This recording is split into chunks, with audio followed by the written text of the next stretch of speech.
time there's a top 10 clash, the focus of the entire nation zooms in on a game like that.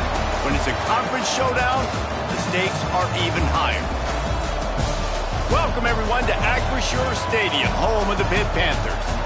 As we'll see, a playoff team from last year, the Oregon Ducks, taking on the 9th-ranked team in the land, the Pittsburgh Panthers. Glad to have you with us for EA Sports College Football. I'm Reese Davis, David Pollack and Jesse Palmer with me in the booth. Guys, we are ready to tee it up.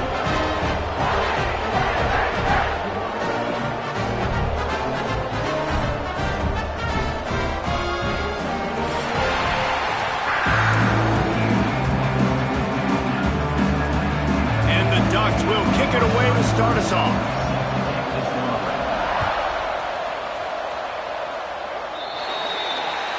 Ball is coming out to the 40 after that penalty on the kickoff.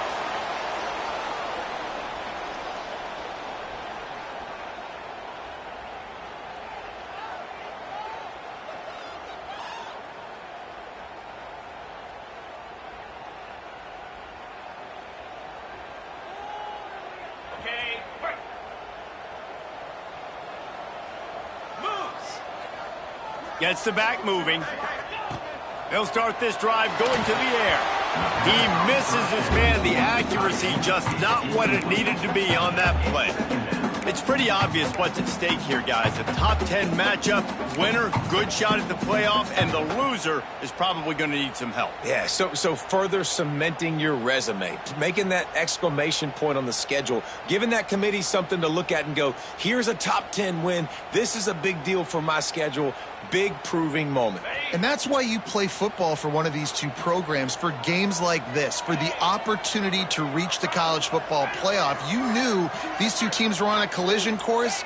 That's the opportunity ahead of you to go get it done in front of a lot of... Turning it on! They finally get to him, but what a play there to pick up the first down.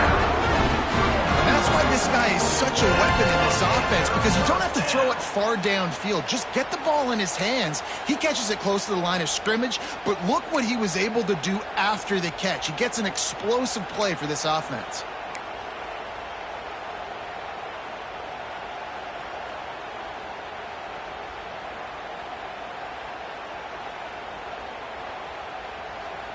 Just inside the 40-yard line. It's 1st and 10 from the 39.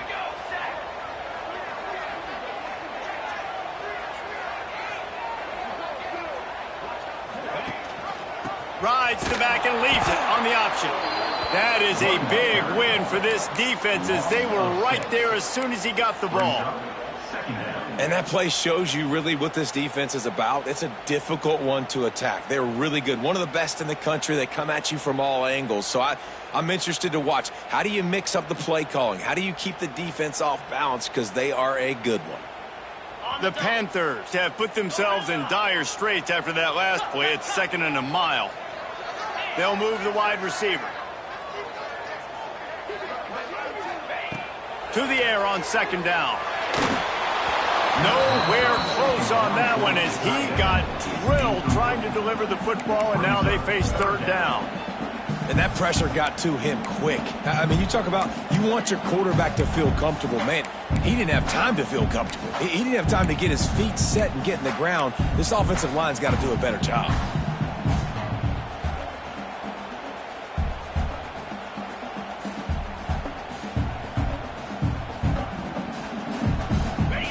And after the quarterback and receiver couldn't connect, this offense faces 3rd down.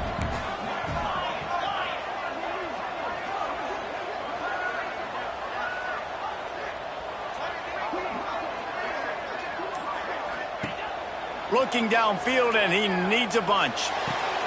He's really close to that 1st down marker, but they stop him just a bit short. I think that receiver really had two choices there. Catch the ball, or he was going to wear it in his chest. Yeah, he was going to be maybe taking an ice bath after too many of these crow routes. He catches them in the body like that. This quarterback has a cannon arm. The receiver found the soft spot in the zone, and, man, the quarterback gave him no choice. Wide receiver comes in motion. Quarterback making checks.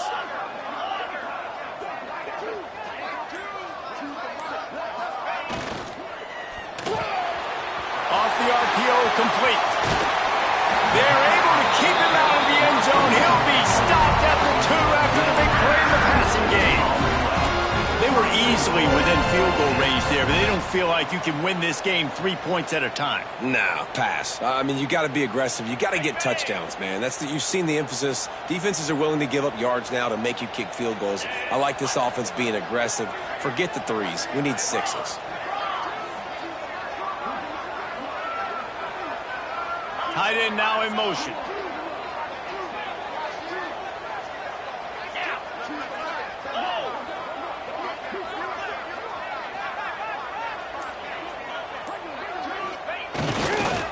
They'll run it on 1st and goal. Stopped in the backfield. He's going to lose 3 yards on the play. So on offense, you've got to find a way to put 6 up on the board. You know that in this game, field goals may not get it done. So big-time players make big plays in big games. Who can you rely on right now to get you a touchdown? Back to pass on 2nd down. And the pass is incomplete, but there is a penalty flag. Did they get the receiver for a push-off?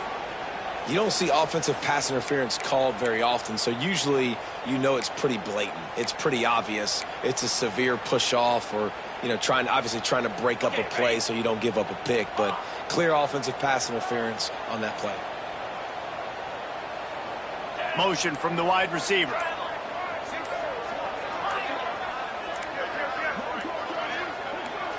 A little too anxious along that offensive line. That'll be a false start. Defense more than happy to take that free yardage.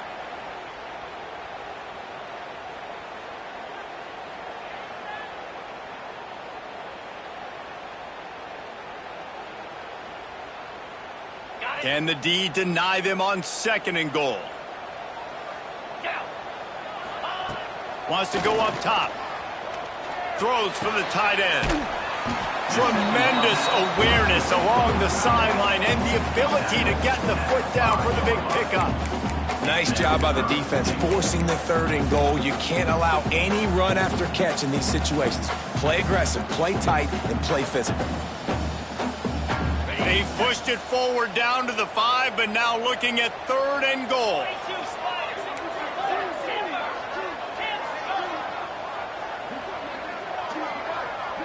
Motion from the back.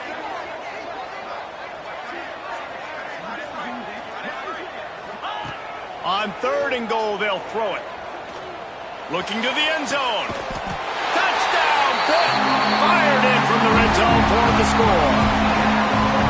What a nice job by the offense. First drive of the game, they matriculated down the field, put themselves in a goal-to-go situation on 3rd down. It's not going to be easy throwing it, but they win the matchup, accurate throw, and they get paid.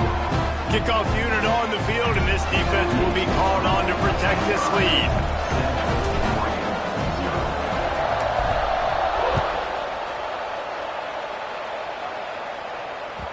No reason to risk trying to field that one. As it skips through the end zone, it'll be a touchback.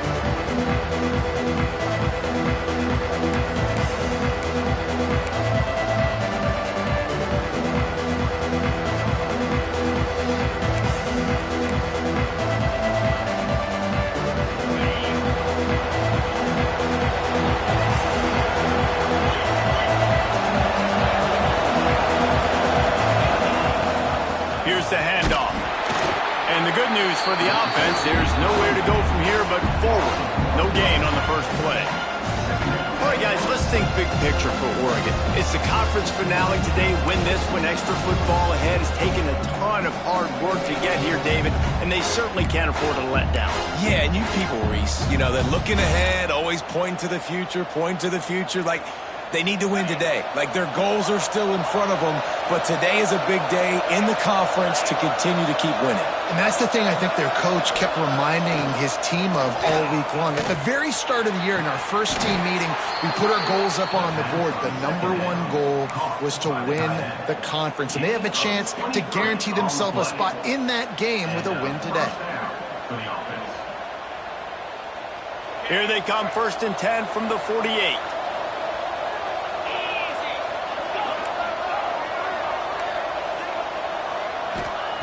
Moore will throw. fires to the tight end. Nice gain on that play, but a little bit short of the first down. I'll tell you, I love the play call on first down here. You're just trying to find an easy completion, and the shortest throw on the field for the quarterback is finding your biggest target, and that's the tight end. Nice job.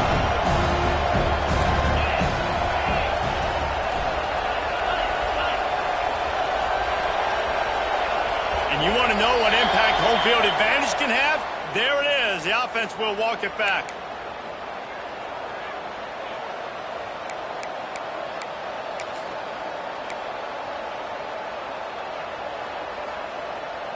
Line getting set on second down.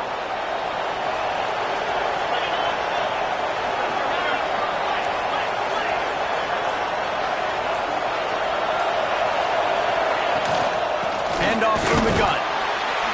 Not much running room there thanks to this senior defender. The Ducks will hustle to the line. Third down play from the gun. The sweet feet buy a little time. Grab near the marker. It's Moore. Crosses the 35. Out of bounds there. Nice pickup on the play. Spotted at the 32.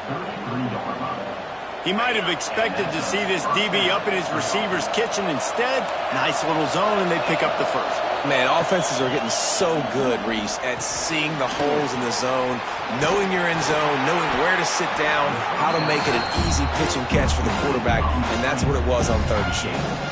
Yeah, and you're going to see this offense find different ways to get this running back involved. It's not just going to be on handoffs, and they're certainly going to line him up in different places and even throw him the football. But the screen game's a big part of it, too. They'll try to get him going there.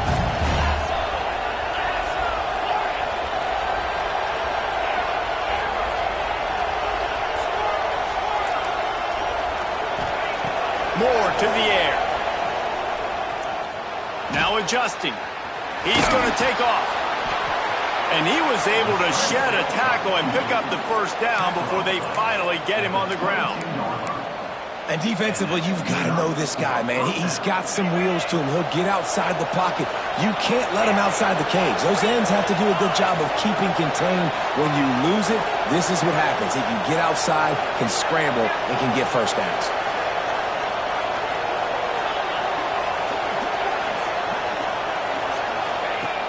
Off the play fake on first down to throw.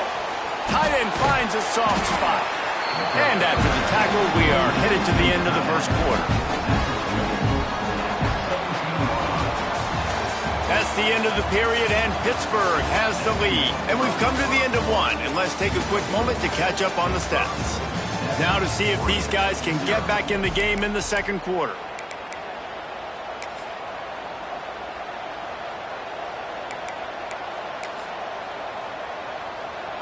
The Ducks have moved it inside the 20.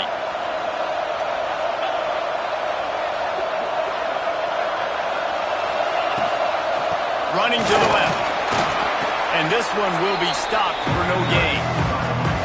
Awesome job up front by this defensive line. Being so good at the point of attack and eating blocks, eating some double teams that allows these linebackers to run free, unencumbered, and get to the football. They want to continue this long drive. Ninth play coming. It's 3rd and 5.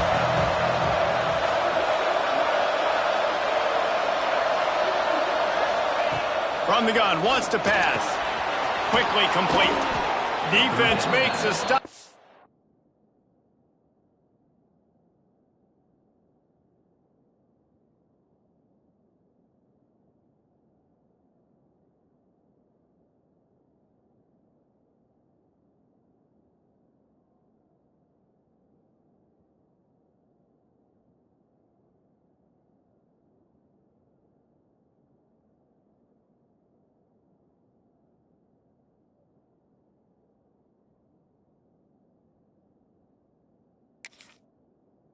The chains move, and it's 1st and goal from the 8.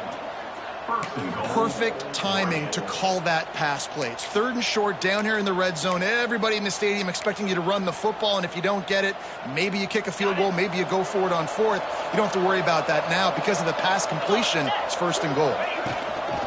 They'll use the running game on 1st and goal. And he waltzes in for the score. Touchdown, Ducks! And this running back quarterback is so dangerous down close to the end zone. He's got wiggle, he's got great vision and burst, and he showed all of those